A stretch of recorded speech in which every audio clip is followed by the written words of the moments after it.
A millionaire's son couldn't walk. Doctors were stumped. But when a poor cleaner knelt down and whispered 3 words, everything changed. What do you think she said? Let us know in the comments and get ready for a story that will restore your faith in humanity. Julian Vance's empire was built of glass and steel, a testament to a will that could bend markets and build cities from code. From his penthouse office, 80 stories above the glittering chaos of Manhattan, he controlled every variable. The stock tickers were his pulse, the quarterly reports his scripture. He was an emperor of a silent, digital kingdom.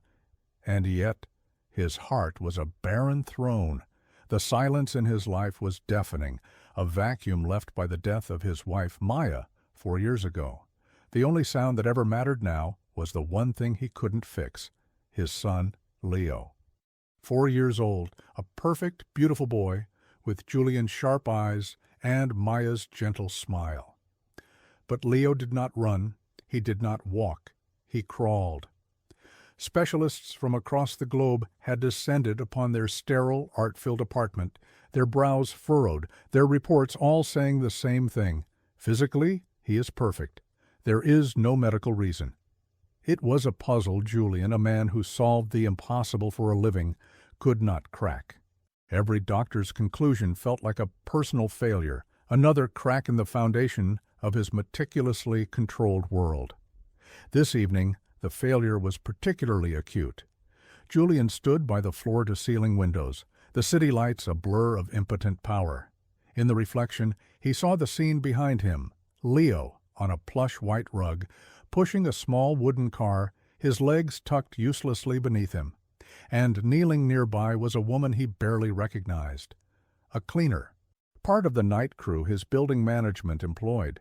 She was supposed to be invisible, a ghost, who erased the day's smudges. But she had stopped, her cart of supplies left by the door, and was watching his son. Julian's jaw tightened. He was about to summon the cold authority that made executives tremble, to tell her to get back to work, when she did something that froze the words in his throat. The woman, whose face was etched with a quiet weariness, knelt down on the expensive rug. She didn't speak to Leo, not at first. She simply began to hum a soft, low melody. It was a sound utterly alien in this space of sharp edges and cold technology, a tune that felt ancient, warm, and woven from sunlight and earth. Leo's hands stilled on his toy car, his head tilted, his wide, curious eyes fixing on her. Julian watched, a knot of irritation and intrigue tightening in his chest. Who was this woman to interrupt his son, to insert her poverty, her simplicity, into his curated life? She finished her song, her eyes never leaving Leo's. Then, in a voice as gentle as her melody, she whispered 3 words. They were too quiet for Julian to hear across the room, but he saw the effect. He saw his son's expression shift. The familiar veil of passive acceptance lifted, replaced by a flicker of something Julian hadn't seen in years: determination. Leo's gaze dropped to his own hands, then to the floor in front of him. He pushed himself up, his small arms trembling. This was familiar. He would crawl, but then he did something else. He placed one knee forward and then the other, rising into a clumsy crouch. His body wobbled. The cleaner didn't move. She didn't reach out. She just watched, her presence a silent, unwavering pillar of encouragement. And then it happened. Leo pushed off the floor with a grunt. He straightened one leg, then the other. He stood, swaying like a newborn foal for 1, 2, 3 seconds, a universe of time. Then he took a single wobbly step before tumbling onto the soft rug. The silence that followed was shattered. It wasn't by Leo's cry, but by the gasp that escaped Julian's own lips. His world, so rigidly defined, so painfully understood, had just been fractured by an impossible miracle. His son had taken a step. Not for him, not for the legions of doctors, but for a poor cleaner and her 3 secret words. Julian's mind reeled, a storm of disbelief, suspicion, and a terrifying, unfamiliar flicker of hope.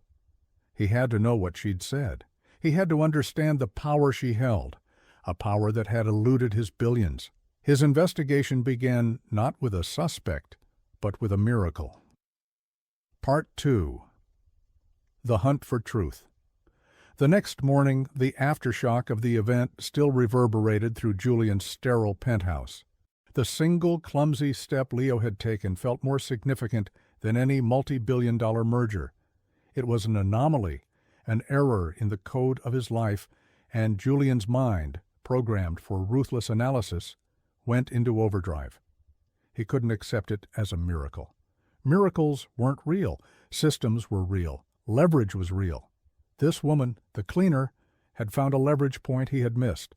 His first call wasn't to a doctor, but to Marcus Thorne, his head of security and a former FBI agent whose loyalty was as absolute as his methods were discreet. "I need a complete workup on one of the night shift cleaners," Julian said, his voice clipped, pacing the length of his office. "Her name is—" He paused, realizing with a jolt of shame that he didn't even know it. "I'll have my building manager send you her file. I want everything. Financials, associations, history. Is she a grifter? Does she have a record? I want to know who she is." "Problem, Mr. Vance?" Marcus asked, his tone flat, professional. "She interacted with my son last night. I need to know her angle." He couldn't bring himself to describe the miracle. It sounded insane. While Marcus began his digital excavation, Julian turned to his own sister, Evelyn. She was his only remaining family, a board member at Vance Innovations, and the self-appointed co-guardian of Leo's well-being. She arrived within the hour, her face a perfect mask of concern, dressed in a sharp blazer that cost more than the cleaner's annual salary. "Julian, you sound frantic," she said, placing a manicured hand on his arm. "What's happened?" He recounted the story, editing out the raw emotion, presenting it as a security breach, a variable he needed to control. "This woman, she did something. Leo—" He stood up. He took a step. Evelyn's eyes widened, but Julian detected a flicker of something else in their depths. Not joy, not shock, something closer to calculation. "My God, Julian, that's wonderful. But how? Who is she?" "That's what I'm finding out," he said. "It could be a coincidence, or she could be setting me up for something. A lawsuit, a tabloid story. The faith healer cleaner and the billionaire's son." "You're right to be suspicious," Evelyn agreed, nodding emphatically. "These people, they see an opportunity. You're a target. Be careful. Let Marcus handle it. In the meantime, we should celebrate this milestone. Let me take Leo to the park. A change of scenery will do him good." Her concern was a soothing balm, as always. She was the one who managed Leo's schedules, who sat with him when Julian was trapped in late-night meetings. She was his rock. Later that day, Marcus's preliminary report landed in Julian's secure inbox. The file was thin. Her name was Amara Diallo, age 32, immigrated from Senegal 6 years ago, a widow, single mother to a 5-year-old son, no criminal record, no debts beyond the usual struggle. She lived in a cramped 2-bedroom apartment in the Bronx. She worked 2 jobs, cleaning his building at night and a diner in the mornings. There was no angle, no leverage. She was just poor, resilient, invisible. The report was a dead end. It explained nothing. Frustration clawed at Julian. The logical explanation, the con, was dissolving, leaving behind the impossible. He pulled up the security footage from his apartment's hidden cameras, the ones he'd installed to monitor Leo's nannies. He fast-forwarded to the moment. There she was, Amara, humility in her posture, her uniform clean but worn. He watched her hum, saw the gentle focus in her eyes. He saw Leo's reaction, the pure, unadulterated connection.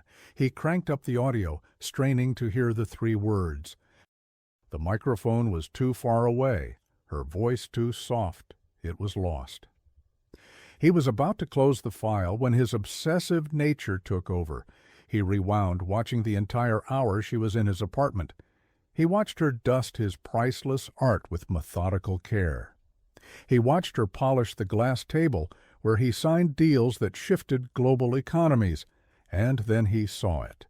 It was before her interaction with Leo. Evelyn had been there, having dropped off a book for her nephew. She breezed past Amara with a polite, dismissive nod. After she left, Amara continued cleaning near Leo's play area. Julian watched as Leo crawled towards a bookshelf, reaching for a photo album on a lower shelf.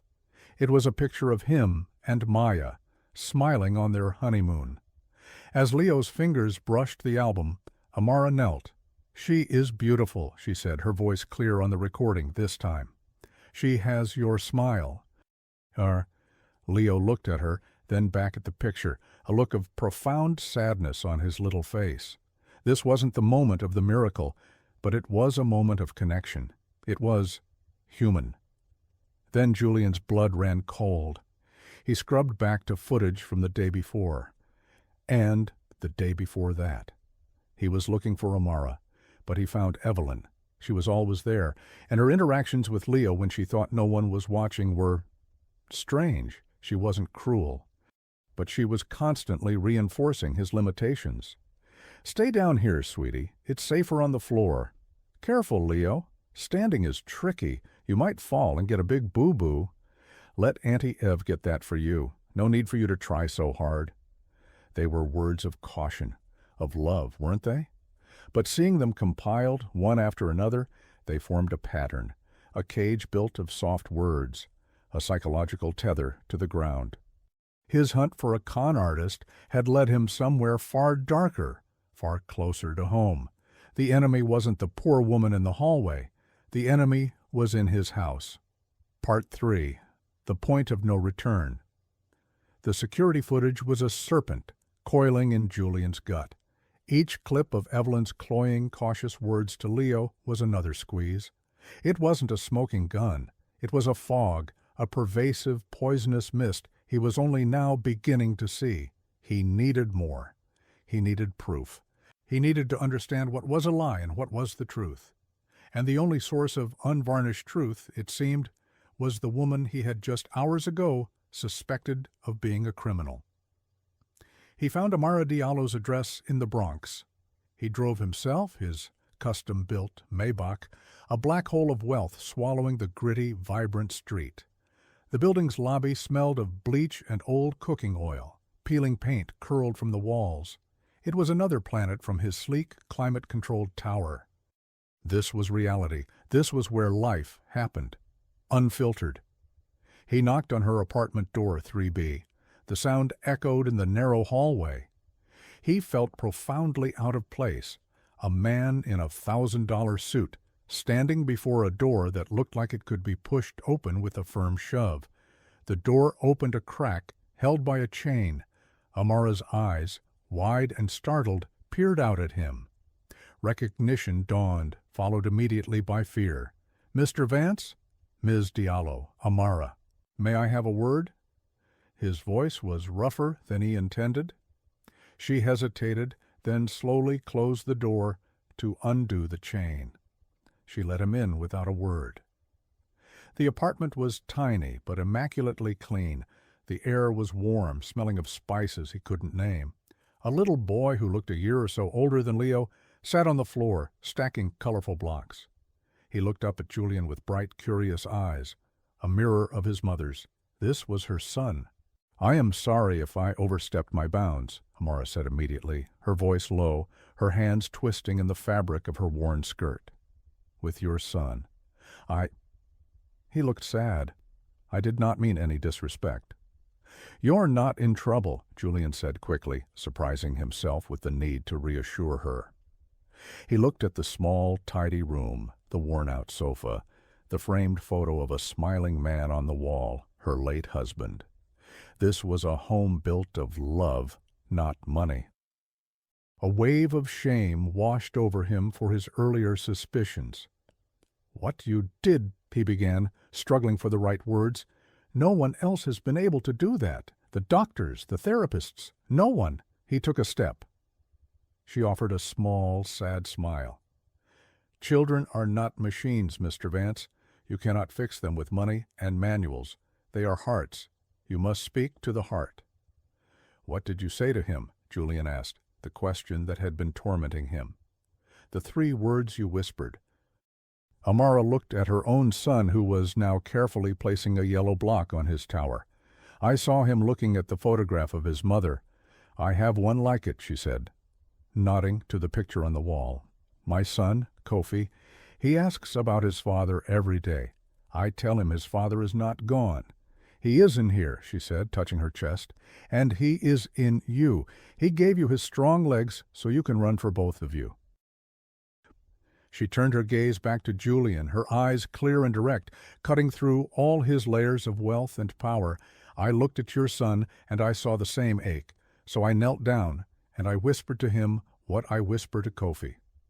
She paused, and Julian held his breath. "Your mother's heart," she said softly. "That is what I said. Your mother's heart is waiting for you." The words landed in the center of Julian's chest like a physical blow. His own heart, a muscle he thought had atrophied, clenched with a pain so sharp it stole his breath. Maya. It was always about Maya. Leo wasn't broken. He was grieving. He was stuck in the moment his life began and hers ended, a tragedy no one had ever dared speak to him about. Evelyn had smothered his pain with caution. The doctors had probed his limbs. Julian had tried to fix him with specialists. But Amara had spoken to his soul. In that moment, the fog of suspicion around Evelyn solidified into a horrifying certainty. Her words weren't just cautious. They were poison. She had been using Maya's death, twisting it into a weapon to keep Leo grounded, to keep him dependent, to keep him from walking toward a future without her. This was the point of no return. The cleaner hadn't just made his son take a step. She had opened a door into a darkness in his own family he never knew existed. He looked at this woman, this stranger, who understood his son better in a single glance than he had in 4 years. He knew he couldn't fight what was coming alone.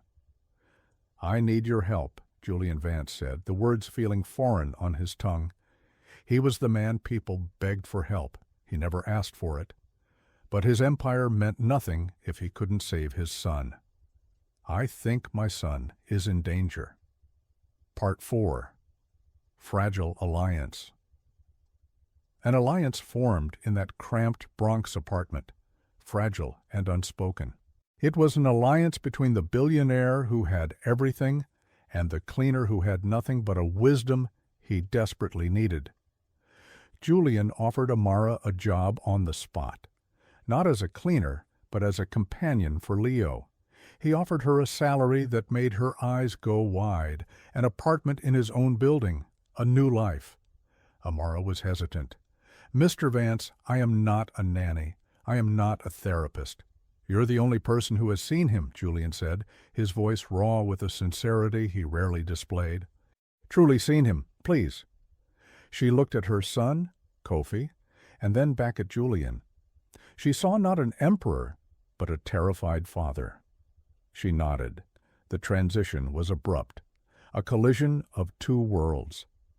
Amara and Kofi moved into a gleaming apartment 2 floors below Julian's penthouse. To Kofi, it was a palace. To Amara, it felt like a gilded cage. She was deeply suspicious of this world of sterile luxury, of drivers and private chefs, but her suspicion was outweighed by a fierce maternal instinct that extended now to the quiet, sad boy upstairs. Julian's attempts to connect with his own son were clumsy, painful things. He tried to follow Amara's lead, but his heart was still armored. He'd sit on the floor, the expensive suit jacket discarded, and try to play with Leo's blocks. But his mind would be on stock prices and encrypted emails. Leo could feel the distance.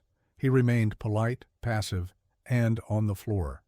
It was Amara who built the first bridge. She didn't force anything. She brought Kofi with her. Kofi, a boisterous, happy child, was a whirlwind of energy. He didn't see Leo's silence as strange. He just saw a new friend. He'd chatter away, building towers and crashing them down, including Leo in his imaginary world. "Leo, the red car goes here. You're the driver." One afternoon, Julian came home early to find the three of them in the living room. Amara was sitting on the rug, humming her soft tune. Kofi was racing a car around, making engine noises. Leo was watching, a small smile on his face. He was still crawling, but there was a light in his eyes Julian hadn't seen before. Julian stood in the doorway, unseen. Amara was telling a story, a folk tale from her village about a little bird who was afraid to fly. "His wings were strong," she said, her voice a gentle cadence, but his heart remembered the fall of a lightning-struck tree. He thought the sky was a dangerous place. Leo's eyes were locked on her face, his expression rapt. "But then," Amara continued, "another bird came, a noisy, happy little finch. And the finch didn't tell him to fly, he just flew himself.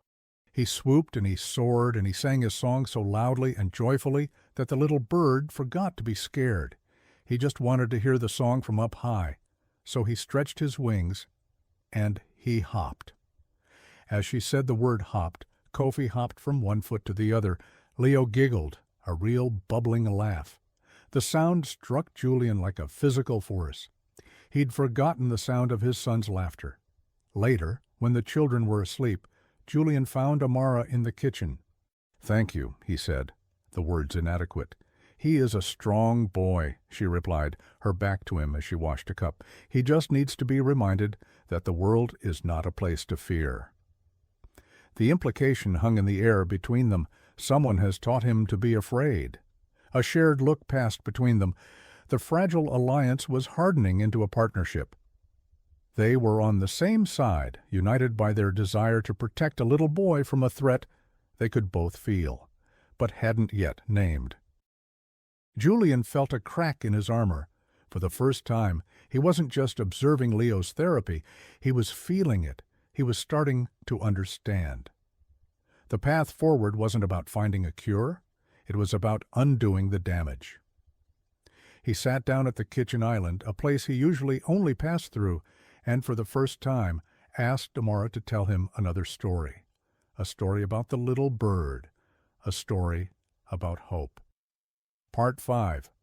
The Viper in the Nest. Evelyn Vance saw Amara's presence as an infestation. She arrived at the penthouse unannounced, a contrived smile plastered on her face, a designer toy for Leo in her hand. She found Amara and the two boys playing on the floor. Julian was there too, sitting awkwardly on a ridiculously expensive couch, watching them. The scene was domestic, intimate. It was a circle, and she was outside of it. "Julian, darling, I didn't know you had company," she said, her voice dripping with false sweetness. Her eyes scanned Amara, dismissing her as the help, despite her plain clothes being far from a uniform. "Evelyn," Julian said, his tone carefully neutral. "This is Amara Diallo and her son Kofi. Amara is going to be helping with Leo." "Helping?" Evelyn's smile tightened. "I thought we had the best therapists in the country. Helping?" She knelt down beside Leo, pointedly ignoring Amara. "Hello, my sweet boy. Did you miss your Auntie Ev?" Leo gave a small, non-committal shrug, his eyes darting to Kofi, who was now hiding behind his mother's legs, intimidated by this sharp, loud woman. The viper had entered the nest, and she could feel her influence waning. Amara's quiet power was a direct threat. Over the next few days, Evelyn began a subtle campaign of sabotage. She would accidentally spill juice on the floor where Amara had just cleaned. She would question Amara's methods in front of Julian, cloaking her venom in concern. "Are you sure he should be eating that, Julian? It's not on his nutritionist-approved plan." Or, "A folktale? That's sweet, but shouldn't he be engaging with his developmental learning apps?" She directed her poison at Leo, too, waiting for moments when Amara was in another room. "That little boy is very loud, isn't he, Leo? It's okay if you just want some quiet time on the floor." She was reinforcing the cage, bar by insidious bar. But something had shifted. Leo, bolstered by his new friendship with Kofi, and the unconditional warmth from Amara was beginning to change. He was more responsive, more present. He had started pulling himself up on furniture, his little legs trembling with the effort, his eyes fixed on Kofi, who was running laps around the living room. Evelyn saw this progress not as a victory, but as a catastrophe. A walking, talking Leo was a Leo who didn't need a constant, hovering guardian. A healed Leo would solidify Julian's focus on his own lineage, his own heir, pushing her further to the periphery of the Vance empire she felt was her birthright. Her grip was slipping. She had to act. Her first major move was an attack from the outside. Julian received a call from the board of a prestigious private school they had been trying to get Leo into for the next year. The headmaster was apologetic but firm. An anonymous, concerned party had contacted them expressing worry about Leo's unstable home environment and the presence of an unvetted and unqualified caregiver. The application was being put on hold. Julian's rage was a cold, quiet storm. There was only one person who knew the details of Amara's hiring, who moved in those circles, who could make such a call. That night, he set the trap. He told Evelyn over dinner that he had installed a new state-of-the-art security system. "It has audio recording in every room," he lied, watching her face. "For Leo's safety, you can't be too careful." A flicker of panic, so brief it was almost imperceptible, crossed her eyes before being replaced by a mask of enthusiastic approval. "Oh, Julian, that's brilliant. A wonderful idea." The next day he took Leo and Kofi to the park with Amara, but left his phone behind on the coffee table, its recording app secretly active. He wanted to hear what the viper whispered when she thought the nest was empty. When he returned, he listened to the recording. The silence of the empty apartment was punctuated only by the distant hum of the city. Then the sound of a key in the lock. Evelyn's footsteps. She must have thought he was out for longer. He heard her walk through the living room. He heard the rustle of papers on his desk. Then a phone call. "It's me," she said, her voice no longer sweet and concerned, but sharp, angry. "The plan isn't working. The cleaner, she's changing him. He's getting stronger. No, he's not walking yet, but he's trying. We need to escalate. I have the preliminary reports for the merger. I think I can use this, create a crisis. If the board thinks Julian is distracted by family health emergency, they'll insist on an interim CEO, and I'll be right here to step in." The phone clicked off. Julian sat in the darkness of his car, the recording playing on a loop in the horrifying silence. The betrayal was absolute. It wasn't just about controlling Leo, it was about controlling everything, his company, his life. He had let the viper wrap herself around his entire world, and she was finally beginning to squeeze. Part 6. Escalating Threats. The crisis Evelyn promised arrived with the subtlety of a hurricane. An anonymous tip citing a source close to the Vance families was leaked to a notorious financial gossip blog. The headline was explosive. "Vance heir stricken with mystery illness. Is CEO Julian Vance hiding a family tragedy ahead of Tricorp merger?" The story was a masterpiece of insinuation. It painted Leo's condition not as a developmental delay, but as a degenerative neurological disorder. It questioned Julian's stability and his focus on the eve of the biggest deal of his career, a $5 billion merger that would make Vance Innovations the undisputed king of the tech world. Within hours, the market reacted. Vance Innovation stock, which had been soaring, dipped 3%, then 5%.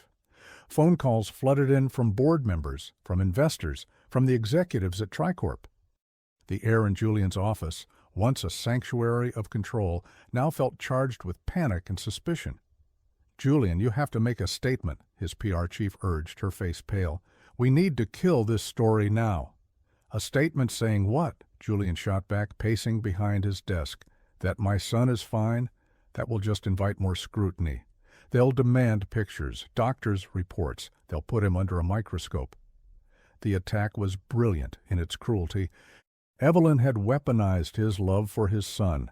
To protect his company, he would have to expose Leo to a brutal public glare.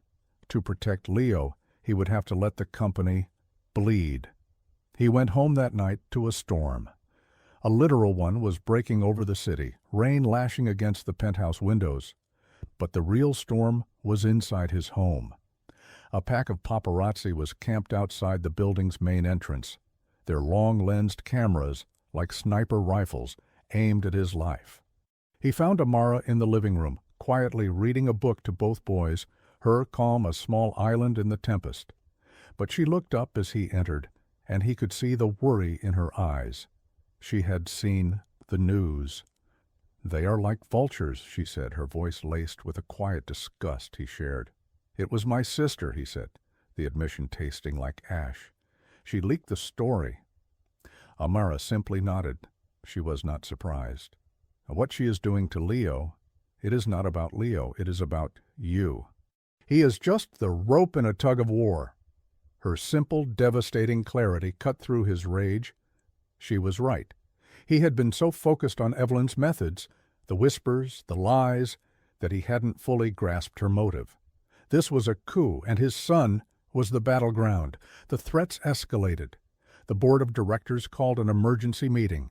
Evelyn, playing the part of the devoted sister, was the voice of reason. "Julian is under unimaginable stress," she told them, her voice trembling with manufactured emotion. "Perhaps it would be best for the company and for his family if he took a step back. Just until the merger is complete, let me shoulder the burden. I can finalize the deal while he focuses on what's truly important, his son." It was a checkmate. She had positioned herself as the savior, him as the unstable, grief-stricken father. The board was wavering. The Tricorp CEO was demanding assurances. The world Julian had built was crumbling, and the saboteur was being handed the keys to the kingdom. That evening, Julian was watching Leo. The boy was standing, holding onto the edge of the sofa, his knuckles white. He was watching Kofi chase a ball across the room. He wanted to join in. Julian could see the war in his son's eyes, the ingrained fear versus the burgeoning desire. Leo let go. He took one step, then another. He wobbled, his arms pinwheeling for balance, and then he fell, tumbling harmlessly onto the rug. He didn't cry. He looked up at Julian, a frustrated frown on his face. In that moment, everything became crystal clear for Julian. The stock price, the merger, the board of directors, it was all just noise. None of it mattered. The only thing that mattered was that little boy on the floor fighting a battle he shouldn't have to fight. The only victory that counted was his son's. He knew Evelyn's end game was the company. And he knew with chilling certainty that the only way to save his son was to let the company burn. Part 7. Unmasking the Betrayer. The weight of his discovery pressed down on Julian, a physical pressure in his chest. He had the recording, the damning proof of Evelyn's treachery. But simply playing it for the board felt insufficient. This was not a business dispute.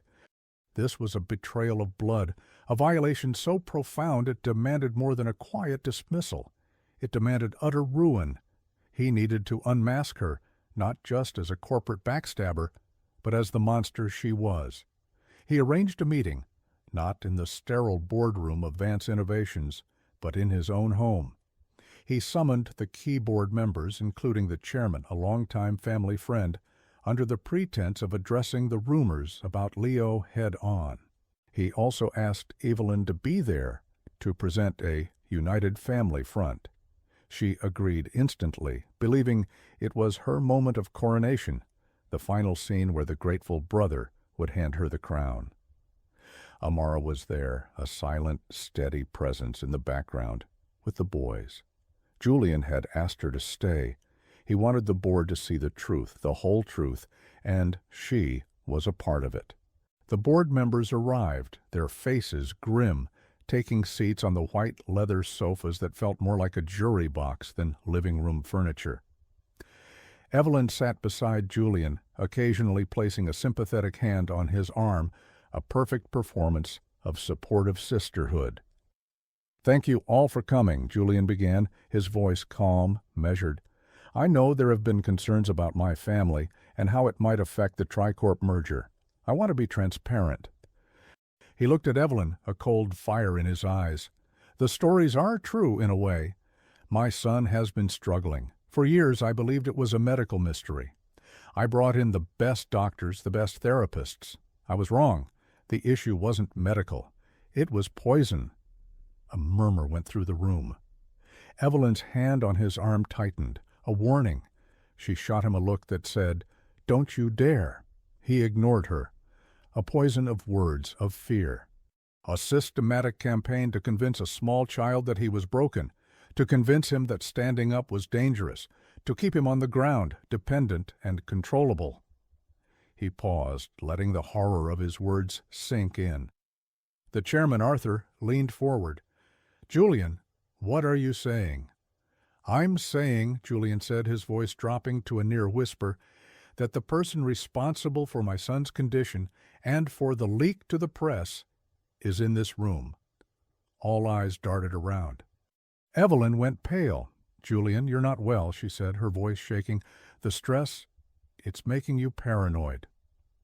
"Is it?" Julian asked softly. He nodded to his smart home console.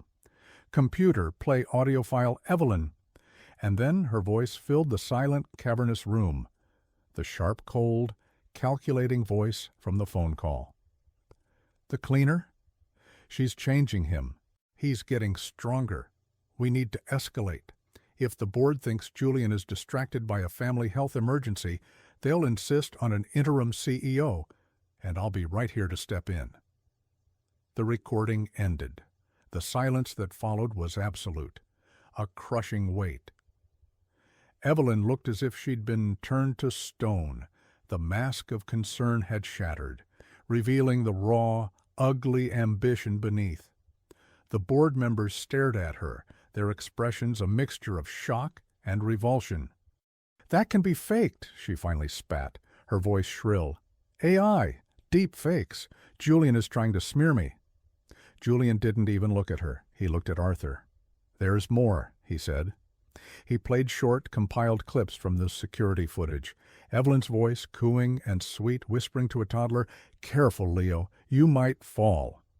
"Stay down here, sweetie. It's safer." Individually, they were nothing.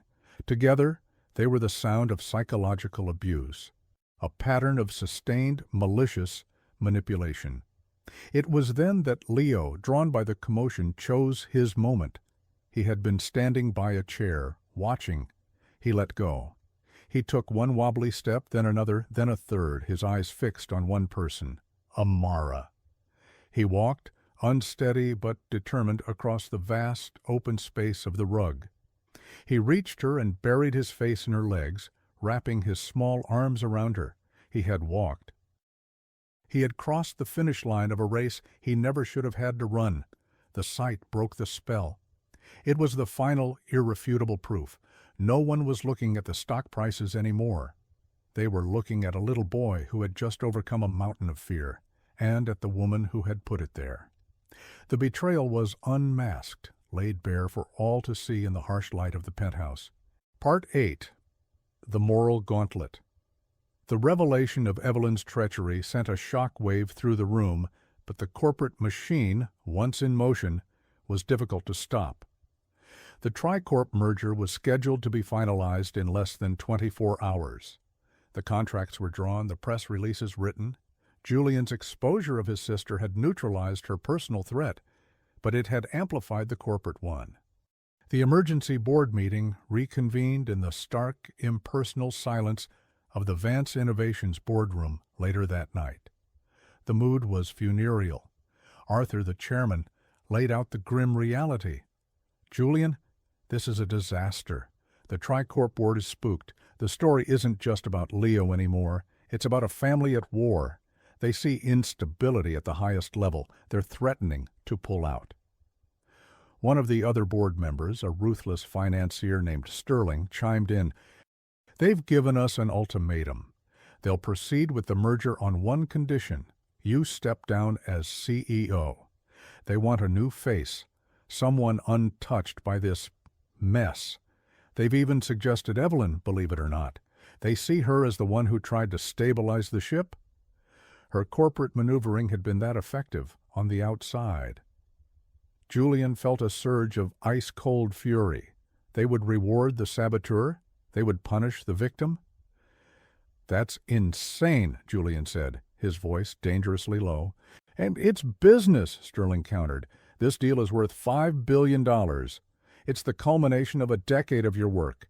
They don't care about the family drama. They care about the bottom line." "You have a choice, Julian. You can fight this, create a public war with your sister, and the deal collapses.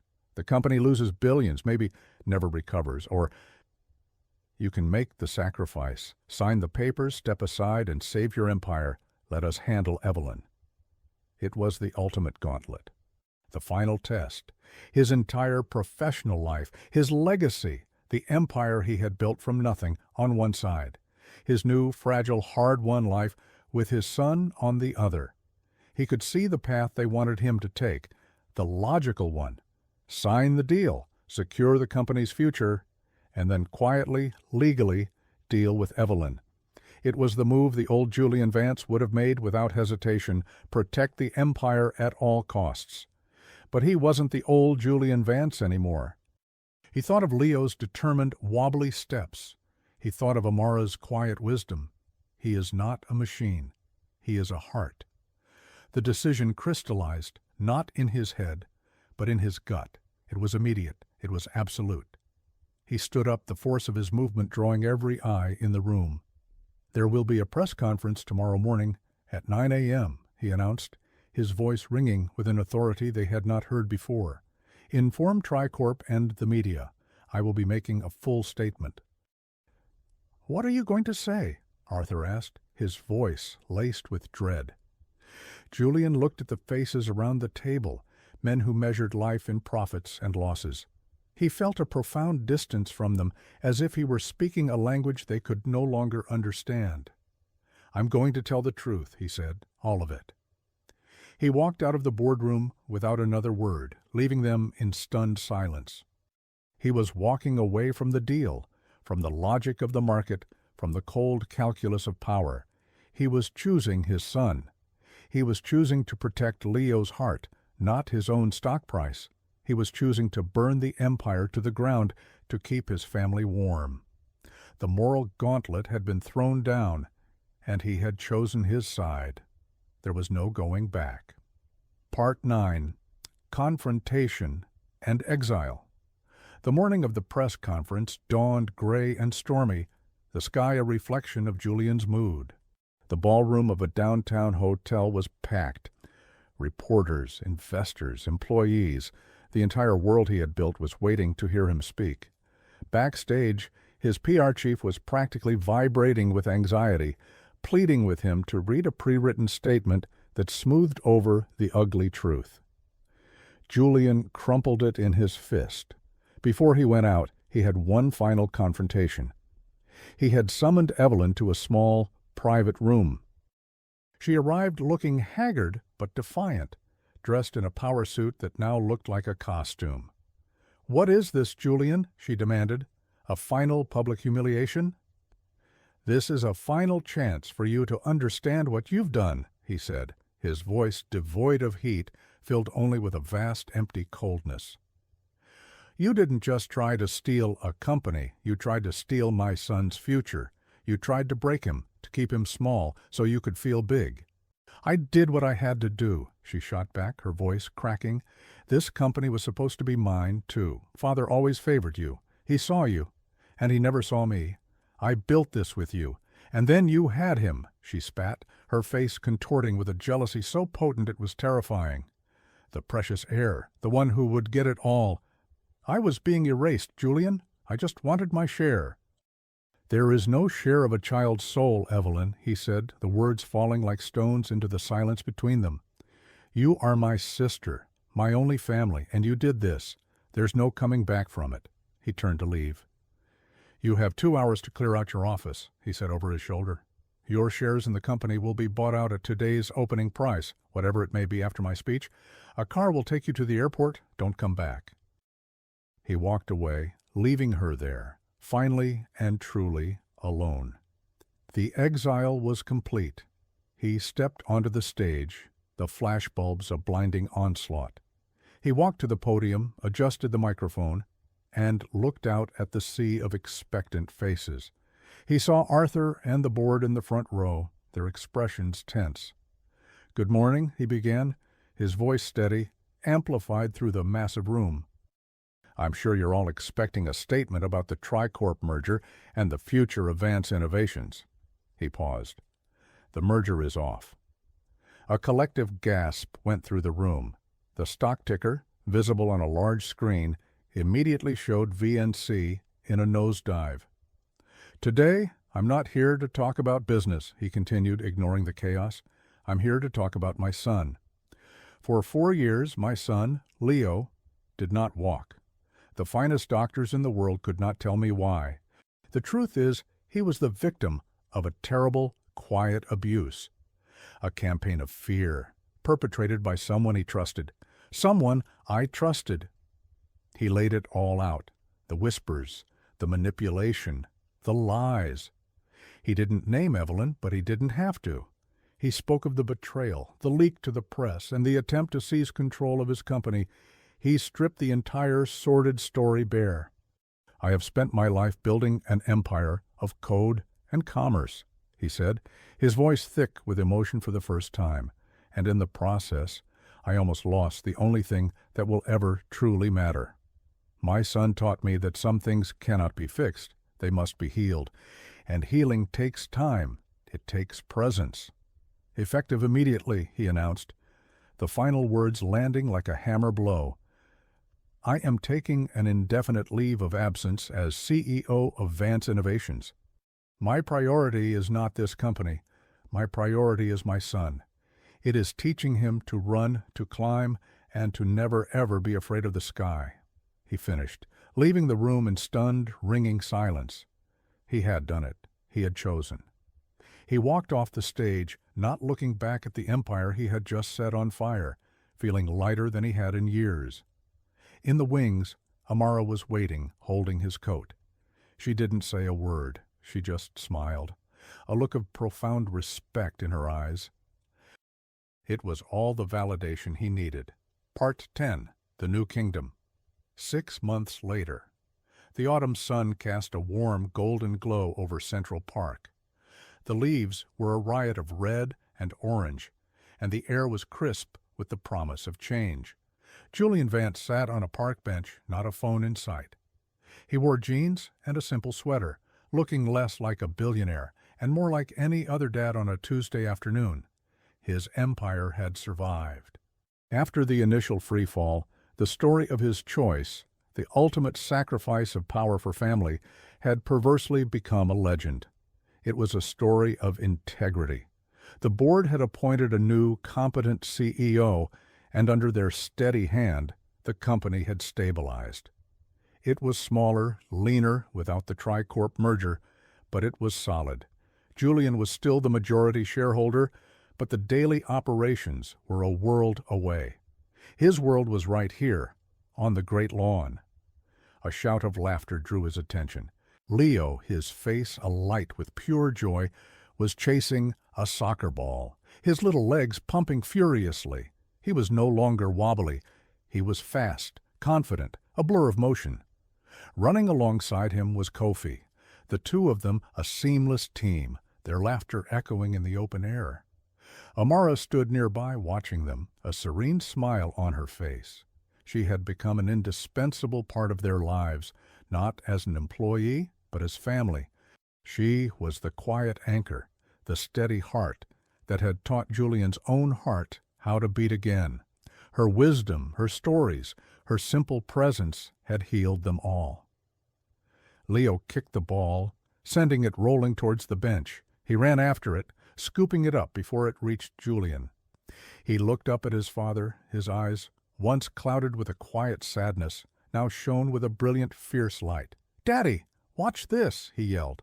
He dropped the ball, took a few steps back, and ran towards it, kicking it with all his might.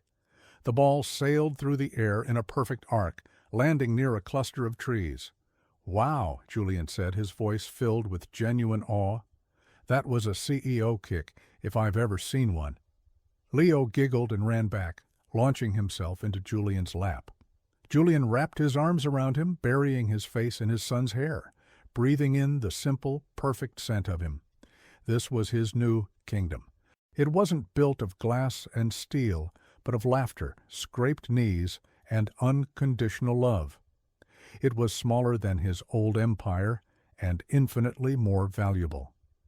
Amara and Kofi walked over, their faces flushed from the running. Kofi leaned against Julian's leg, and Amara sat beside him on the bench. For a moment, the four of them just sat there, a complete, unconventional, and perfectly happy family, watching the leaves fall in the afternoon sun. The silence wasn't empty anymore. It was full.